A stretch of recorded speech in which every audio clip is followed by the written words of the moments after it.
Good morning, everybody. Thank you so much for joining us today. First off, excuse my slightly husky voice. I'm recovering from tonsillitis. Wow, it's amazing. I think this is the busiest session that we've ever had. It's fantastic to see so many people here. Please do say hello in the chat. Let us know where you're from in the world, where you are in the world right now, organization you're from, what your weather's doing. I started off the day down in sunny Sussex, and I'm now in our London office in Hackney, which is very exciting. I don't normally take these webinars in person with the team, so it's very exciting to have Beth right here next to me. Just give us, I think we're going to get started. We've got plenty of people here, so we'll kick off. My name is Ali Walker-Davies. I am the co-CEO of Forward Action, and we run these regular webinars to share some examples of our work and the things that we're seeing working really well so that everyone can benefit from that and we can all lift up how we're delivering digital in the sector. Really excited to be able to share with you some of the great work that Beth and Jimmy have been doing at Action Against Hunger this morning. Got some brilliant results, some brilliant insights, and some things that didn't work, which is always really useful to talk about. There will be time for questions at the end, so please use the Q&A function in the bottom of the Zoom toolbar there to add your questions, and we'll take a note of those, and then we'll have time for questions at the end. Obviously, please do add your thoughts and comments in the chat as we go as well. It's always brilliant to hear what's resonating with people, what works for you as well. If you need it, closed caption should be available on this, and we will be recording this session, so we'll be emailing out the recording and a follow-up blog post as well. And I think that is everything that I need to cover off this morning. So Florence and I will turn our videos off and put ourselves on mute, and then we will see you again at the end where I'll facilitate the quick Q&A. But in the meantime, enjoy everything that Beth and Jimmy have to share with you today. Thanks.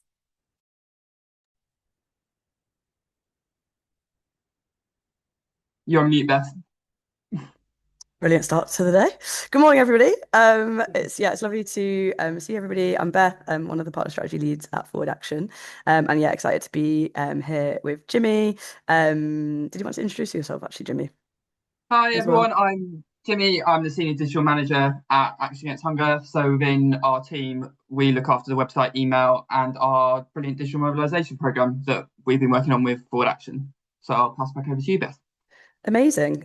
So we often start our webinars like this, sort of thinking a little bit around like what the challenge is, and kind of why we're all coming together today, with kind of collective learning and sort of potential challenges, obstacles for doing paid social well. So first things first, I think we want to sort of reflect on why is paid social kind of getting harder. So the first thing to say is that the news cycle is obviously constantly churning. I think particularly over the last few years, it's got increasingly bleak out there. There's a lot going on. There's a lot that our sector is fighting against, is up against, and it sort of feels like there's kind of constant churn of lots of things happening. And I think that particularly, for example, if you're working like Action Against Hunger does in particular kind of areas of the world, it's been pretty relentless. And what that kind of means with this constant churn of news cycle is that there's constantly headlines, things happening that are taking people's attention, that if you want to sort of be talking about to your supporters or kind of potential supporters about something, it's likely that you're kind of going to be sort of fighting for that attention of somebody kind of on paid social. Secondly, Meta is getting more expensive. You may have been feeling this and experiencing this already. It's not all in your head. It is definitely getting more expensive. It's getting more expensive to get your ads out in front of people. They've been sneaky about some kind of cost stuff that gets more difficult. It's kind of pushing prices up. So if you're feeling that, that's definitely something that is happening. So it's just going to be costing you a lot more to get your ads in front of people, getting people engaged, getting people taking action. Thirdly, obviously we've all been kind of up against this for a while now, but the death of the cookies means that we're not able to track absolutely everything, which means that the data that's getting pushed back into Meta that is helping it optimize is less, and so that's also contributing to things getting more expensive. We're living, unfortunately, in a world of AI slop. There's a lot of organizations and people using AI to kind of create a lot of different ads creative. I think that also it's obviously quicker using AI in some ways to kind of generate ads and get more out in the world. It's also contributing, as we kind of know, to sort of promoting bias and also the spread kind of misinformation. So there's a lot that we're kind of up against with AI. I think also it's making people feel who are coming across creative a little bit more apprehensive about what is and isn't true, and what has been kind of created via AI. And finally, team capacity. We're all really up against it. I think in terms of the time that we've got available to us to be really thinking about paid social, to be able to think really creatively about what actually is kind of making people stop in their tracks, how we get cut through, and all the rest of it. We've got so much, going back to the kind of the news cycle, the kind of state of the world and what our sector is up against in terms of fighting against, for example, like the rise of the far right. We've got a lot that we're all doing at all times, and sometimes this is something that thinking about ads creative and how we're sort of setting up our ads campaigns is something that can get a little bit squashed out of the picture when we're up against so many other things. So before we launch into any more, we'd love to hear from you guys. And how you're kind of finding your paid ads campaigns within 2026. So we've got a little poll for you here. We'd love to understand how confident you are that your paid ads campaigns as they are going to deliver what you need in 2026. From a scale of very confident, you're absolutely smashing it. Somewhat confident, you're feeling hopeful, but you've got some work to do, or you're a bit apprehensive about what's going on, or you're not at all confident for various reasons. So yeah, we'd love to hear from you. So I'm going to pause here, and yeah, I'd love to know how you're feeling.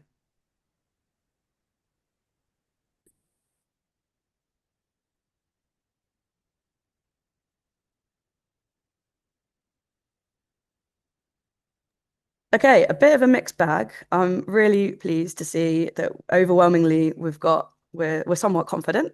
65% of people are feeling like they've got some things on down and are feeling really hopeful. But there's a big kind of contingent of you who are not feeling at all confident. I think we can talk a little bit more around that. Hopefully, also throughout this session, we'll build some of that confidence about sharing what has worked in our partnership and what hasn't worked, and hopefully, give you a little bit more. Of that kind of hopeful feeling about how you can, and some kind of key things that you can take away to start implementing yourself. So I'm going to hand over to Jimmy to introduce Action Against Hunger and all the fantastic work that they do. Yeah, so for those of you that don't know Action Against Hunger, we're a humanitarian organisation that tackles hunger and malnutrition in over 50 countries around the world. Last year, we helped around just over 21 million people, so we've got quite a large reach, and quite a lot of our work involves emergency response. So over the last couple of years, we've been focusing on responding to the crises in Gaza and Sudan, and also we also work on extreme weather events as well. For example, the Myanmar earthquakes last year too. So that's a bit of background about us. So when we first approached Forward Action in late 2022, this is kind of where we're at as an organisation. So we had a very low brand recognition, so we weren't very well known amongst the general public. And as a result of that, we also had a very small contactable email list. So I think when we started the pilot with Action Against Hunger, we only had 7,000 people on our mailing list, which is obviously quite a small number. There was also a drive to increase income from through individual giving channels. Traditionally, Action Against Hunger, a lot of our income came from high value donors, in particular through philanthropy and partnerships with restaurants, which obviously took a bit of a hit during COVID. So there was a bit of a need to widen our income channels. And there was also a lot of ambition.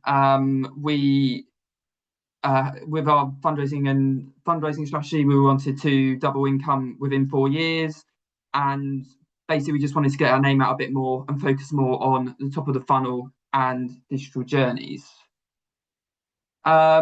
So here's just a quick sneak peek of some numbers and which show what focusing on paid social has helped us to achieve over the last couple of years. Our overall income has grown year on year, and due to our digital income growing 3.4 times across the last 2 years, and that percentage, the percentage of digital is making the percentage of digital making up of our total income is also increasing year on year. So when we launched the pilot in 2023, digital, income through digital channels was 12% of our total income in our fundraising and comms department. In 2024, it was 19%, and we're still doing our accounts for 2025, but so we don't quite have the percentage yet. But last year was our most successful ever year for online income, so I'm expecting this percentage to be even higher. And yeah, our paid social programs have helped us to generate over £1 million in lifetime value, and this is largely through direct to donate ads and also through our digital mobilization ads. So through our hand raisers and email URP actions that we promote online. The other thing is we have managed to grow our email list massively. So I mentioned a couple of minutes ago that our list before we started this project was 7,000. Now it sits at over 100,000 supporters. And yeah, we're going to share with you now some of what worked. So these are the 4 ways that we made it happen. So one of the first things that we did is that we focused on our creative development, and it might not necessarily be in the way that you think, because we basically looked at creating lots of different types of creative very quickly to test. We've created so instead of having like highly branded content, we instead focused on things that people want to see online a bit more, and we were able to develop quickly in a short space of time through a quick sign-off process. We also established a test and learn approach, so making sure we got learnings and insights very quickly on what does and doesn't work, and that has also allowed us to either put more budget behind certain ad sets or turn off things if they're not working properly.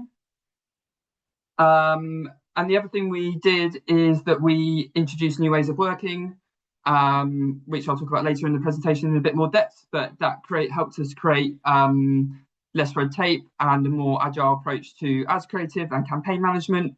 And this meant that we were able to react quickly to the news cycle and monitor performance very quickly. And it also means that now we're able, if quite often as we're an emergency response charity, we're very reactive to the news, and now we're in a position where we're able to get ads up on Meta within a space of hours, or under a day.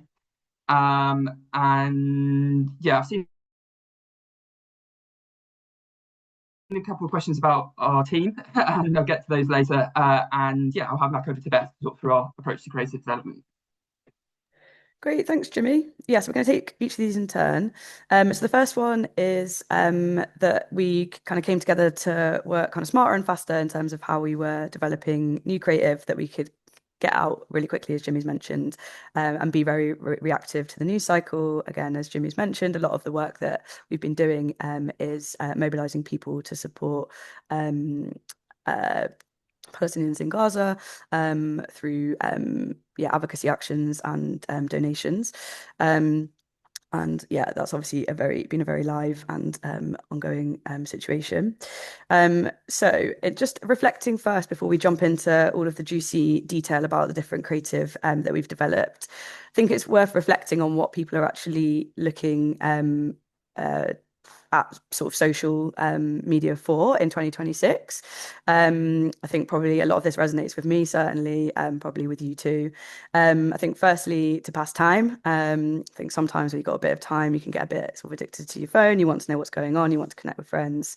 The second is to follow the news. I think more and more we're seeing that audiences, particularly younger audiences, are less sort of trusting of your kind of main media sources, and are kind of looking to follow the news, social media, looking at people who are actually on the ground, authentic storytellers, people who can sort of really say what is actually going on in a situation that a lot of like our mainstream media here, for various reasons, don't do. To find answers, often looking to kind of crowdsource things from, again, like communities, or like looking for looking for kind of inspiration for various things in their life, and to scroll and not post. I think more and more people, certainly like on Instagram, are kind of using it more as a way to connect with people, to sort of see what's going on, to follow accounts that are posting that they're interested in, but potentially not to post themselves. I think also we're finding that a lot of people are also looking to feel what we know is what's stopping people is things like being outraged about situations that they care about political causes that they care about, and also to be entertained. So in terms of what we need to be doing, to have a kind of effective paid social kind of campaigns, we need to ensure that our content is cutting through the noise. We need to feel like it's really native to platforms, so that it feels as though we are kind of giving real accounts of situations, or people feeling like they aren't being lied to, and that they can really trust what's being put out in front of them, and not being spoken to by an organization, and from kind of brands and organizations pushing their own kind of narratives and things like that. It actually feeling very native to the platform and feeling very real. And we also need to be giving people clear reasons to act. If they're scrolling, they're coming for information, and they're coming to understand more about the news, we also want to funnel that into action, and we want to say, okay, this is what is going on, and this is what you can actually do about it. So we're going to talk through a bunch of different, I guess, kind of creative tactics that we've been using and that we've seen work really well. This probably won't be a surprise to anybody here, but urgency really drives action. We've worked very closely with Action Against Hunger on a lot of the different campaigns that they're running, to kind of mobilize people to sort of take political action, to call on our government and our politicians to take action in Gaza, in Sudan.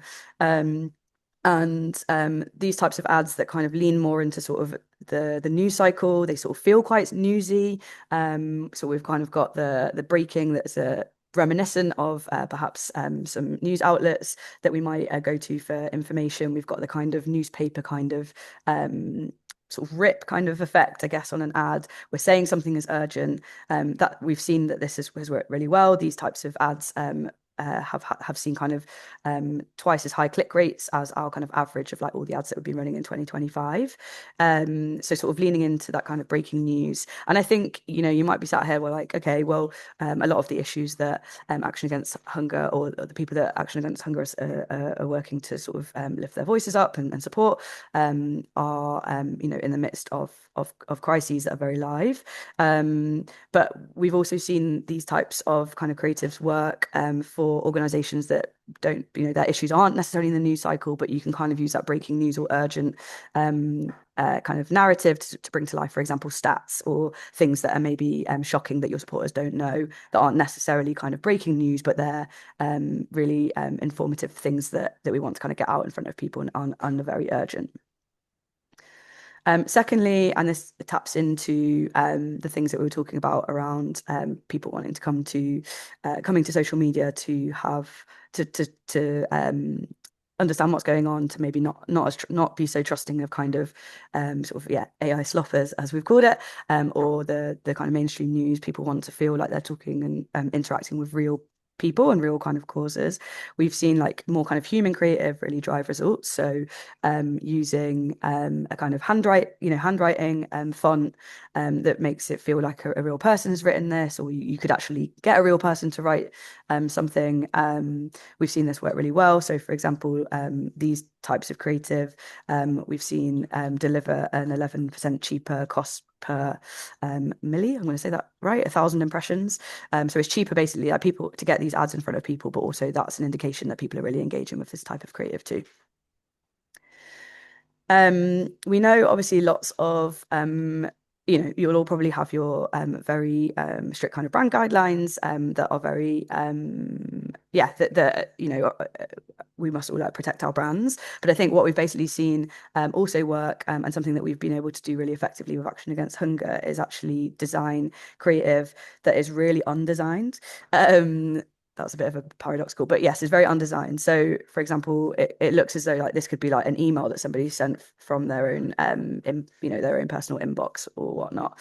So this is also this type of creative that just doesn't really bring in any design elements. Like you wouldn't really know who this was coming from. Again, it's really cut through the noise. It's not super branded. It doesn't have logos on. It's not using fonts or brand colors. Obviously, we've got the paid for Action Against Hunger at the top.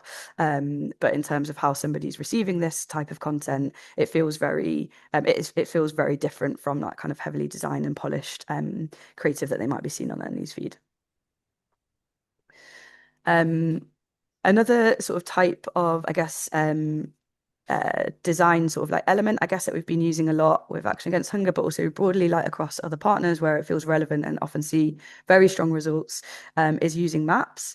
And I think what kind of using maps does is sort of twofold. I think it can be used to educate people. So obviously with Action Against Hunger, a lot of the work they do is global, is outside the UK, but obviously we're talking to UK supporters. So being able to kind of use maps to exactly show where the crises are, to educate people around how Action Against Hunger is actually operating in particular areas and that the work that they're doing across different zones sort of really brings to life the issue. But I think also maps can be really helpful in building relevance. So I think obviously here we're calling on UK supporters to stand in solidarity with people globally, and sort of showing kind of where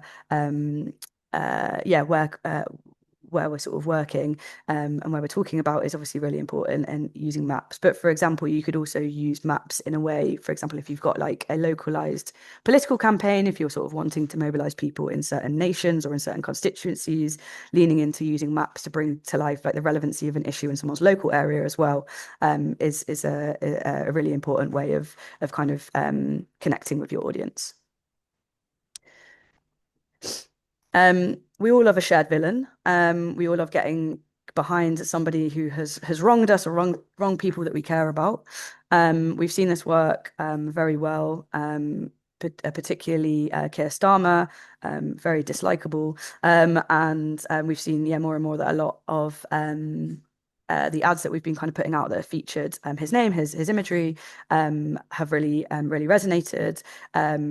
But you can take this, obviously Keir Starmer is a very obvious choice in terms of the power and impact that he has on creating the change that we want to see. But obviously based on the types of campaigns that you're running, there will be a potential villain. It might be party leaders, for example, in kind of candidate campaigns. It might be specific ministers based on what you're talking about. For example, Action Against Hunger had a really brilliant petition about the aid cuts and to cuts to the aid budget, which obviously have huge impact globally. So they're the kind of villain, if you like, was Rachel Reeves. This is quite an effective way basically to kind of galvanize people around an issue, and kind of have that sort of shared sort of villain, if you like. Again, we've sort of seen time and again that these types of ads have a lot of cut through. For example, Starmer, not featured here, but some ads around the aid budget that featured Keir Starmer had a 6.5% click-through rate, and the industry standard is 2% on ads. So that's 3 times as many clicks, which just shows how engaging this type of content can be. Obviously, I think we need to be responsible also about how we're kind of creating villains out of people, or not necessarily we're calling them villains here, but I think a shared sort of a figure that you can kind of have kind of outrage around and want to mobilize lobby and mobilize is important. We're going to show you a couple of videos now that we've seen work really well. I think often video content can feel a little bit scary. It can feel, we often have these like beautifully designed brand videos. It feels like everything has to be really perfect. But coming back to kind of what is really engaging people is that like more real, that kind of conversational sort of approach, and sort of hearing actually what's going on from people that sort of either are on the ground, or people that are storytellers that we feel like we can we don't feel like we're being told what's going on by like a big brand or an organization. It feels more kind of colloquial, start of a conversation, that kind of thing. So there's a couple of videos that I'm going to show now. Hopefully it all works without any technical glitches, but we'll show you what we mean.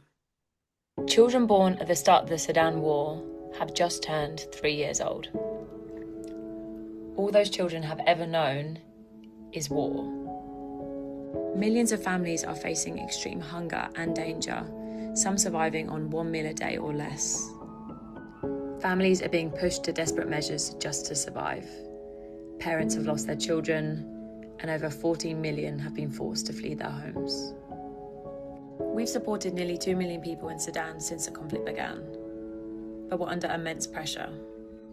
Your donation isn't just money, it's a meal, clean water, or medical care. Anything, even the smallest amount, can help someone survive just the next few days. Without further action, famine will deepen and spread further across Sudan. Please don't turn away. Stand for Sudan and donate to Action Against Hunger today. So you can see there an example of one of the videos that I think we've got live at the moment, actually. Yeah, we've obviously worked with, that was actually somebody at in the Forward Action team who, has kind of filmed, obviously, herself speaking to camera, but obviously clipped in with photographs kind of showing the extent of the crisis.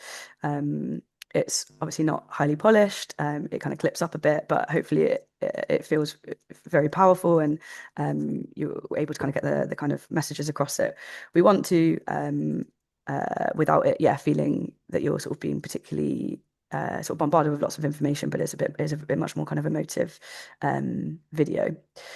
I'm going to show you another one now, which was created by Harry, who is in the Action Against Hunger team. Did you know the UK government has a unique power to help end starvation in Sudan? But it isn't doing enough. After 1,000 days of conflict, 12 million people have been forced from their homes. This is a man-made crisis, with aid being blocked. At the UN, the UK has a leading role in Sudan and the power to push for action. Action Against Hunger and 12 other charities are calling on the government to use this power. Show the Prime Minister we're paying attention. Click the link, sign the petition. Sudan can't wait. So again, hopefully you'll agree, a very impactful video, very engaging and educational about what is actually happening, and also linking that very much to what we in the UK can be doing and should be doing to support. So I think just a note to say that both of those videos were shot on iPhone, or other brands are available, and were made in Canva, which we'll talk a little bit around. And you might be already using Canva, you might be aware of Canva, but were very quickly edited and non-professionally edited, with people that don't have any video editing experience, very kind of quickly put together, and we were able to kind of get those up within a day. So very kind of quick turnaround, but getting some kind of really impactful video content out, and start testing. Cool. So the next sort of type, I guess, of creative that we've been sort of working on is these types of creative that like really bring to life actually like what your donation, or the donation that you're asking for from a supporter, can actually do. So kind of showcasing the different things that might go into kind of like aid distribution packs, and also sort of showing the kind of scale of the aid in warehouse, kind of the more like behind the scenes, I guess, kind of content, can make you feel like you're much closer to like understanding what's going on, and also understanding exactly what it is that you can do to support. The kind of graphic on the right was from some ads that we ran in the the end of last year, where we kind of packaged up, I suppose, different types of things that Action Against Hunger's kind of like operators on the ground are, how they're sort of supporting people in need. And you could kind of choose your own parcel. And that would sort of click through to a landing page where you could kind of sort of pick and choose what you wanted your like donation to go towards, which again sort of like bringing the supporter much more closely into what is needed and like how they can support. We've spoken a lot about like really undesigned ads. We sort of moved slightly more designed ads, but as you can sort of see, still very sort of simplistic graphics. So this is a kind of creative type of creative that we at Forward Action use quite a lot with partners. And what I think really helps you do by kind of sort of creating like graphics like this is that they're really bold visuals and they have very simple slogans on, but what that is doing is like is helping people to like it's helping to cut through the noise and making people stop. So and you can even like ask people to stop as part of that. So this ad on the left, instead of scrolling past, will you take 30 seconds to demand action for Sudan? We've also created graphics that say stop scrolling on them, and then just click through. I think it's something that is very, very quick and easy to create, but we've sort of seen work really well. Also repeated graphics, so either a statement that a user could kind of relate to, or it could be a stat, or it could be like a statement from you as an organization about what you want to say about a particular issue. We've seen that work really well. Obviously, we're capturing people for a very short amount of time in a news feed, so something that's repeated is more likely to sort of stick in somebody's head as well. And not everything works. We've obviously shown you a lot of stuff that has worked really well, but not everything does work. And I think that basically pushes us more into sort of talking about testing, which we'll talk a little bit more around and the importance of that. So these are two examples of things that haven't worked particularly well. The kind of idea behind these types of ads creative was to try and make something that felt like was what you might see in your phone. But unfortunately, these two types of creative had very poor click rates. So yeah, we wanted to share some of the stuff that hadn't worked so well as well. So what we've learned from kind of scaling paid social, I guess, in a nutshell, and from all those examples that we've shared, is like, don't let your brand hold you back. Obviously, protecting your brand is very important. But I think where we're seeing more and more people getting great results from paid social is where you're pushing your brand past sort of like quite rigid guidelines. So thinking about how you can do like more undesigned content. You don't have to have your logo on everything. Can you play around with your brand colors, your fonts?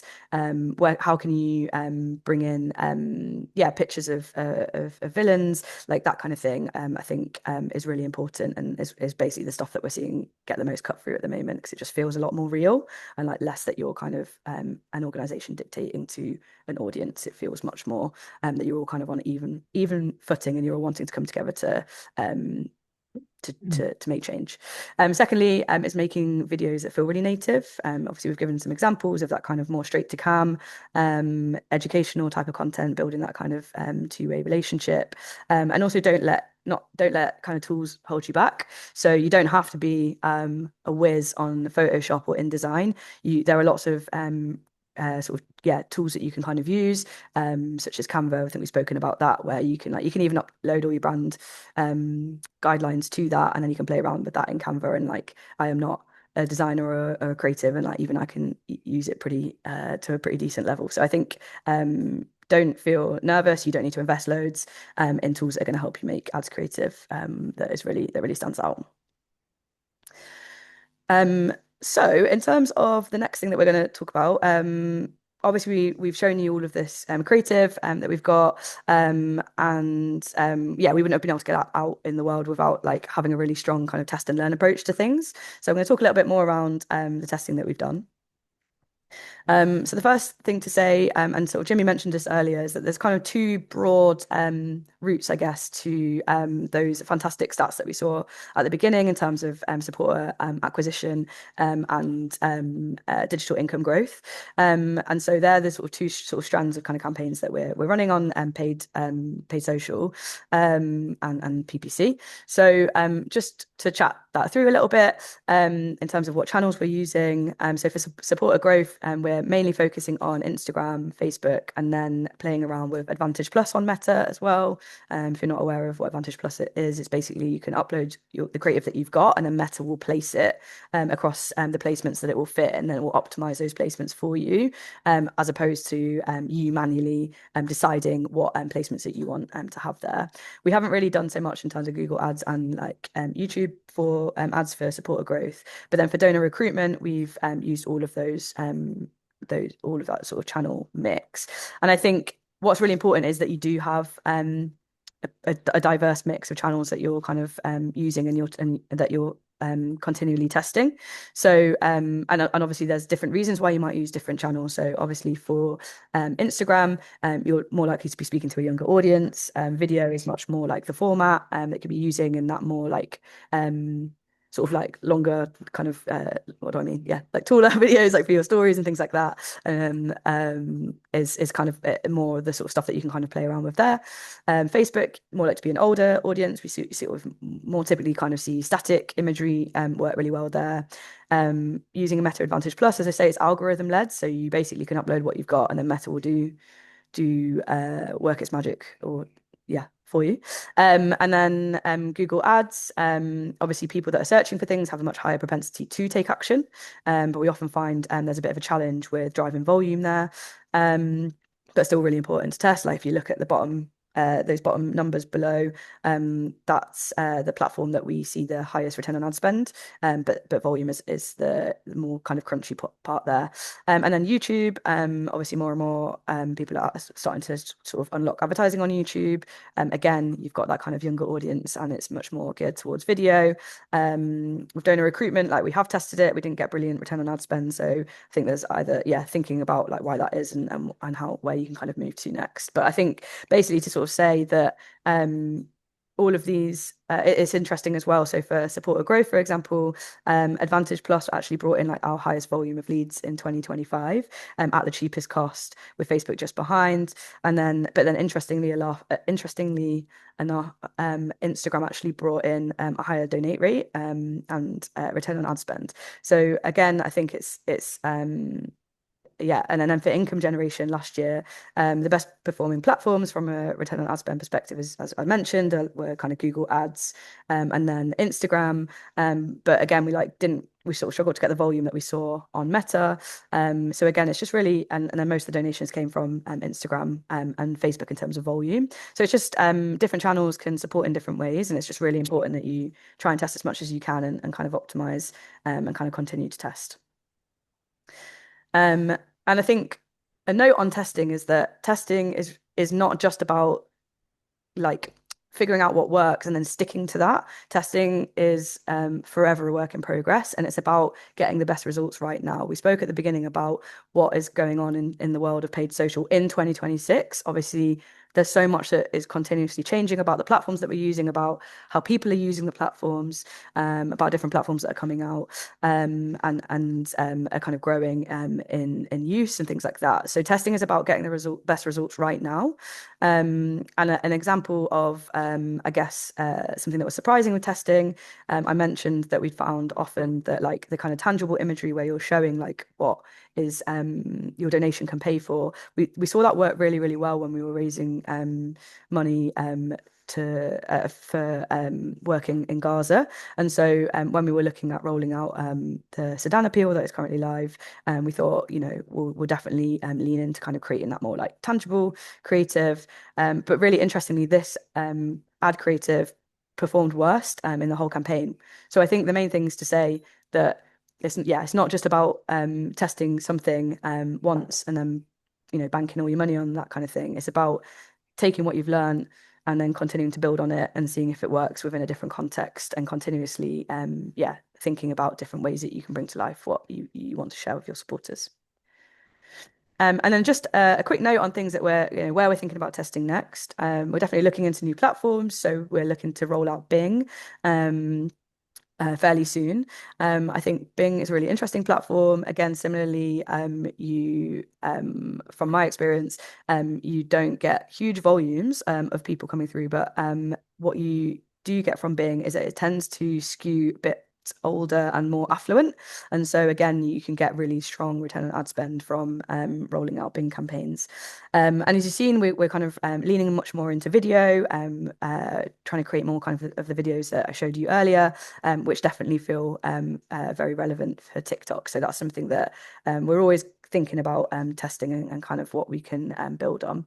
And I think also interesting, and one of the brilliant things about paid social advertising is that you can just test things. You can just chuck stuff out. You don't have to put loads of spend behind it to get a load of impressions and to start getting some engagement data on different creative, etc.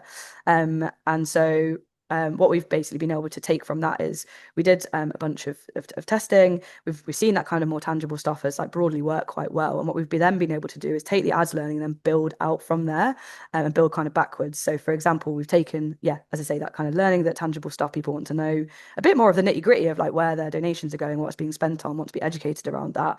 And we've built out this proposition that's much more around kind of parcels or packs, which now has its own kind of landing page and its own sort of set of creative that is very specific to the kind of more tangible things that that Action Against Hunger use to support battling malnutrition and things like that. And then some very quick top tips from us, just in terms of testing. It's really important that you have a lot of clarity in terms of like how you're setting up your tests in Ads Manager. This is just an example of testing of two ad sets that we tested, and just having everything like very like beautifully and clearly named. And anything that you're testing, we typically would say test it in a different ad set within the same campaign. Set your budgets at ad set level, and it just means that you can be really clear about your A/B testing, and then you can dial up and dial down what's working. So just splitting stuff out as best you can, and having as much control over the budget is something that we would definitely recommend doing. Using customer lists where you can. So for example, like lead generation campaigns, you don't want to be putting ads out to people that are already on your list. So making sure that you can exclude as much as you can. Some top tips just around uploading customer lists. The more information you can give Meta, so not just email address, but first name, postcode data, anything that you've got on supporters, if you know it's your compliance team deeming it okay, and the more information you can give Meta, the more likely it is in this like harder landscape of people not opting into cookies and the data not getting back into the platform. It's more likely to be able to like properly exclude people better. But you can obviously also use your customer list to target people. We often find that if you target people that are on your list, or particularly like hone into donors, particularly for direct to donate ad campaigns, you can drive really strong return on ad spend from people that are already engaged, which obviously makes a lot of sense. And then just having good reporting setup. So not just making sure that your ads campaigns are all set up well, but making sure that the way that you're tracking it is really clear as well. And you're setting out exactly like you're thinking about what it is that you're testing and making sure that that's all properly mapped out in your reporting sheets, so that you can easily see on a regular basis how things are performing. You're not just relying on Meta necessarily, but you're kind of having this like broader sense of data from like your CRM and things like that, and you're actively tracking that and having regular check-ins. So we, as a project team with Action Against Hunger, we catch up weekly. Jimmy's going to talk a lot more about like internally at Action Against Hunger, how they worked together to sort of deliver these fantastic results. But having those regular check-ins and touch points where you can all come together, look at the data, and figure out what's next in terms of optimizations and what you want to test is just super important to carve time out. So I'm going to start talking. I'm going to hand over to Jimmy, who is going to talk a little bit more around introducing new ways of working. So yeah, it'd be great, Jimmy, to hear a little bit more from you about how you guys have set yourselves up internally to kind of best jump on all of the reactive opportunities. Yeah, so when we started this pilot in 2023, one of the first things that we did is that we set up a digital mobilization working group. I'm sure every charity has different setups internally, but with Action Against Hunger, we have a fundraising and communications department, and we also have an advocacy department, so they sit across different departments. But what we did to improve collaboration is we set up a digital mobilization working group with relevant team members from across the organisation, and this has been really transformational for us. We meet weekly to discuss the what's in the news. We also look at results every week, so we're really diving into the data every week. I noticed a question about how long do you set an ad live if we decide whether it's successful or not. Generally, it depends on the campaign. It can be as little as a week sometimes. Sometimes we put something live, it doesn't get much response, and then we switch it off. Sometimes it's the results might not be great, and we go, oh, let's give it another week. Oh, it's still not quite there. Let's switch it off. And I think the thing that has been really good is that it's sort of created a new culture internally. Like, we have a very open it's a very open and agile culture at the moment. We haven't built we haven't built too many processes, and we've broken down a lot of silos that sort of existed internally before. So we've got most of our decisions are either made in those weekly meetings, or we just have a Teams channel that everyone discusses on. And it's quite simple, but it means that the group can approve creative, and we can get stuff signed off quickly, which is particularly important for us because we obviously we respond to emergencies quite a lot. So we found that getting to market as quickly as possible gets the best results. So yeah. And obviously, as I just mentioned, a lot of the campaigns that we've been running the last couple of years have been responding to emergencies, so in Gaza, Sudan, and elsewhere. And because we're an emergency response organisation, a lot of our work lines up with the news cycle, and that means that we do need to be very reactive. So we have seen a lot of success in generating cash income from these big appeal moments, but it's one of the things that we have been successful at is turning this sort of this urgency into long-term value for the organisation. So when people first engage with us, so whether it's landing on donating to one of our crisis appeals or signing one of our petitions, we make sure that there are other touch points that people can use, and that there are journeys to steer people, and that we get people on supported journeys as quickly as possible to drive longer term value. So this is our digital mobilization model. So one of the first touch points that people see is normally one of our ads on Meta. So you would have seen the creative that we've gone through. Through these ads, we make sure that we're reaching the people online who share our values. I've noticed a lot of chat in the chat. Sometimes we reach people that don't share our values, but that's and that's an unfortunate result of that. But yeah, we usually use Meta as it delivers the highest volumes for lowest costs. On our acquisition tools, yeah, we offer supporters an opportunity to stand with us and ensure that we make it easy for people to take action, and then also opt in to receive our emails. So one of the biggest drivers for our growth in our mailing list over the past couple of years has been our ceasefire petition in Gaza, and we've also been running a similar one for Sudan this year. But once people come in through that initial petition or hand raise ask, we get them immediately onto a daisy chain, and we give them other ways to engage straight away, such as making a donation. And then after people after people have signed up, we ensure that they get onto a support journey as quickly as possible, and we keep in touch with them with a lot of action-based emails that show people that they have the power to change things, and we and we get them onto an initial welcome journey. But within that welcome journey, we do sort of work on the ladders of engagement principle. So if people have signed a guides petition, maybe the first email be a welcome. The second email might be a slightly higher bar action, such as an email your MP action. And then ultimately, it might be by the fifth or the sixth email that we would ask them for a regular gift. So within the digital mobilization program, it's not just getting people in, it's also journeys is also really important, just to ensure that people stay with us for as long as possible. So on all of our petitions, we ensure that we capture people's email address, and then also we've been quite successful at capturing people's phone numbers, which we then pass on to the telemarketing agency.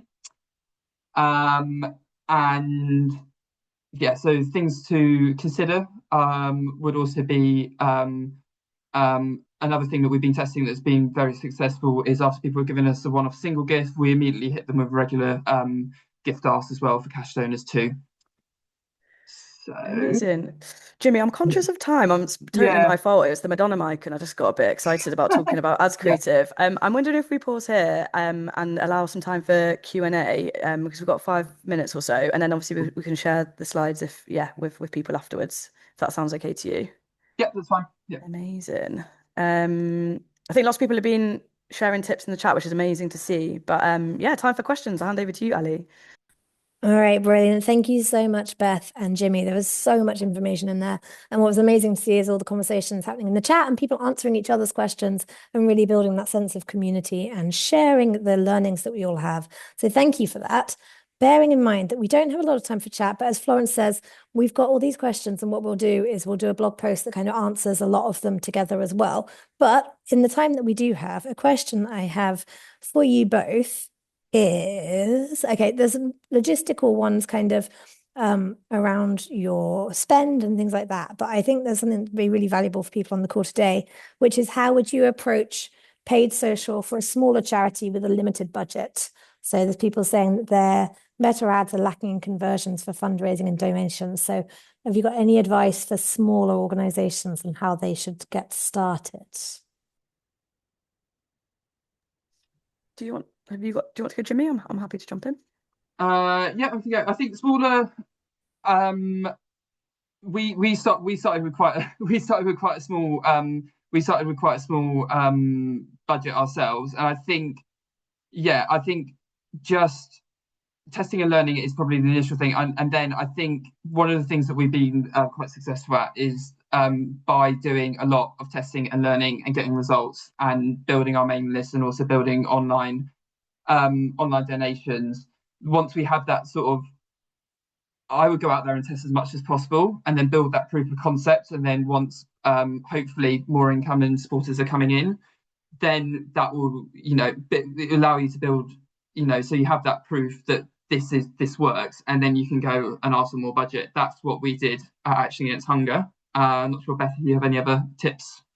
Yeah, I think just some of the I agree with all of that. I think some of the practical stuff as well is obviously with donations, and also meta conversions, you have to have 50 conversions, and if you've got a cost per donor of £25, it ends up kind of stacking up a lot in terms of ad spend.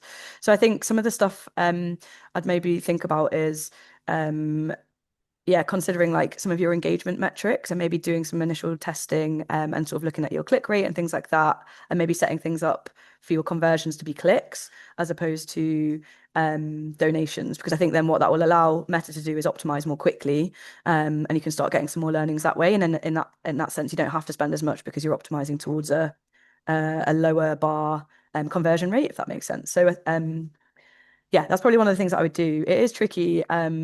I think, with donation testing, but I think I think focusing on kind of engagement rates would be probably like where I would start. And I think anything that you've learned from like what resonates with your supporters on, for example, like email, like donate emails, anything that you can test in terms of doing some creative testing where it's not costing you money, thinking a little bit around that first, getting some learnings around like different propositions, how that resonates with your current list, and then how can you then package those up into ads and sort of extrapolate it back. That's probably how I'd approach that. Brilliant. Thank you. I'm going to try to squeeze in 2 more questions before we wrap up today. So the first question, it's a big conversation in the comments about hateful comments and the level of racism and alarming things that we are seeing online every day. So do you have any advice on dealing with hateful comments on ads? Is there any way to avoid audiences who might post these comments, and how do we respond to that kind of in terms of targeting and audiences, and also with your practices at Action Against Hunger? Yeah, so I think particularly this was a big problem for us when we first launched our Gaza Crisis Appeal in 2023. There was a lot of hateful comments, and there was a lot of volume as well. I think there was quite a lot of handy tips in the chat, but a couple of things that we did was we updated you can upload, it's the least pleasant job in the world, but you can add a list of profanities to Meta so that any comments with these words are automatically filtered off. The other thing that we did internally was obviously reading these comments is horrific, and if you're having to do that all day every day, it's going to really affect your mental well-being. So we we introduced a rota to have a look at comments to kind of reduce that burden. So not just within the digital mobilization working group, we did a call out to volunteers for other people across the organisation to help out as well. So those are the two main things that we did. Beth, I'm not sure if you had anything else to add there. Yeah, definitely agree with that. I think also like looking after your staff is obviously really fundamentally really important, and I think with your rota as well, to making sure that that's that you're protecting people. I think more practical stuff as well. I think obviously if you're optimizing towards conversions, that should, rather than like engagement, for example, that should mitigate some of that risk, but it is a bit of a quagmire, to be honest, and that is unfortunately part of this. I think one thing that we often find is if things are feeling like if there's been, because even if you're optimizing towards conversions, like Meta will obviously pick up, like engagement plays a role in it, and it could be that people are engaging in a hateful and awful way. So I think one of the things that we also will like check in on is like if that feels like that the volume of that is becoming like too big, or like Meta sort of picked up that there's like this ad's being engaged with, and they're like, let's push more money behind that or whatnot, where you can sort of see that happening, just turning the ad off and duplicating it. You can turn it off the comments if you want to, but just duplicating it and starting from fresh again and making sure that it's all like pushing towards that kind of conversion metric as opposed to engagement is just something that we've had to do more and more. Okay, I am aware we are now at time, and it's amazing. Normally, when you get there, people start dropping off, but people are still sticking around. So thank you so much for staying with us. I really hope you got a lot from the webinar. We've really enjoyed sharing all of these learnings from our years of working with Action Against Hunger. We will follow up with sharing the presentation. So we'll send a recording, we'll share the deck, and we'll have a blog post that answers more of these questions, because they're brilliant questions here. And I know it's a really tricky world to navigate Meta, particularly in the constant changes there, and it can feel quite lonely. So hopefully this morning has given you a little bit of hope, made you feel like you're part of a team. We're all working on this together, and we look forward to sharing that with you. And if you want to talk to us directly, please do reach out to myself or Florence, and we can get a call in the diary and talk about your ads program a little bit more. But anyway, all it means me to say is thank you, Beth. Thank you, Jimmy. And I hope everyone has a brilliant day. Take care now. Thanks, guys.